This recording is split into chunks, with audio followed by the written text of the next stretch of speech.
Hi everyone, it's PK here. Hope you're having a great Monday or whenever you're watching this.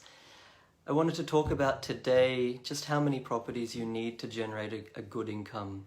There's oftentimes a myth that goes around property circles, and especially for brand new investors. They see Facebook ads and they see other ads saying 10 properties in 10 years or 20 properties in 10 years or something like this. That's great for whoever's achieving it. It's fantastic. But really for the average person, let's say you or me, we don't need 10 properties and we don't need 20 properties.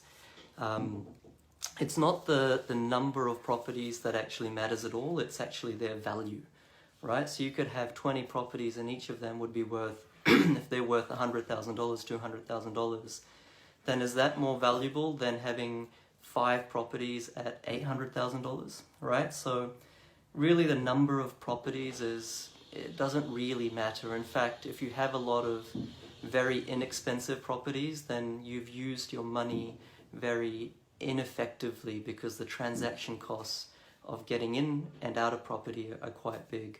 I just did a session with a client the other day, and we figured out that he really only needed 4 properties to generate an income of $80,000, and he would generate that between 10 to 13 years from now, depending on a few variables.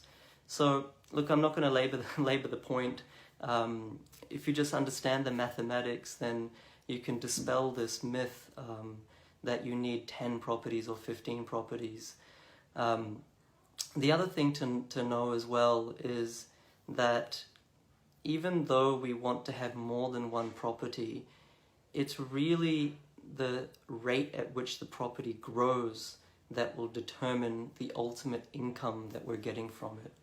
Okay, it's the rate at which the properties grow that allows us to then use that equity and transform it into income, which is what most of us are trying to achieve or have already achieved, right? So, it's a myth that every single property doubles in 7 years or 10 years. That doesn't happen, right? It doesn't happen at every part of the cycle. Sure, in 2014, if you took a dart and aimed it at a map of Sydney or Melbourne, you would have done pretty well.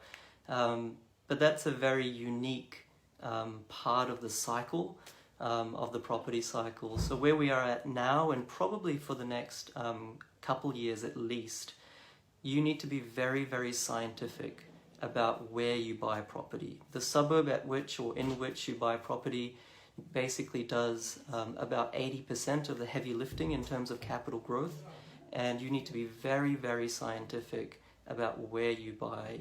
Take all of the advice that you can. There's lots of free sources, right? Podcasts, books, this Facebook group, website, go to networking events.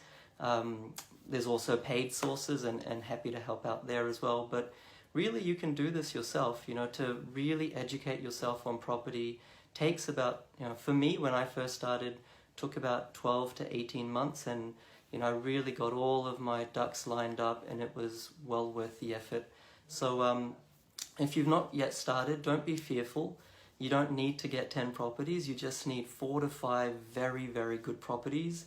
I'm talking in the context of a buy and hold strategy with some renovation if you want. So don't be fearful. Don't sit on the sidelines. Get into it. It's always a good time to buy, as long as you're buying scientifically. Okay, so hopefully that helped. If you had any questions, then just post below. There's so many people that can help you, and of course, if you need any help from me, just comment below or just message me. All right, thanks guys. Have a good day.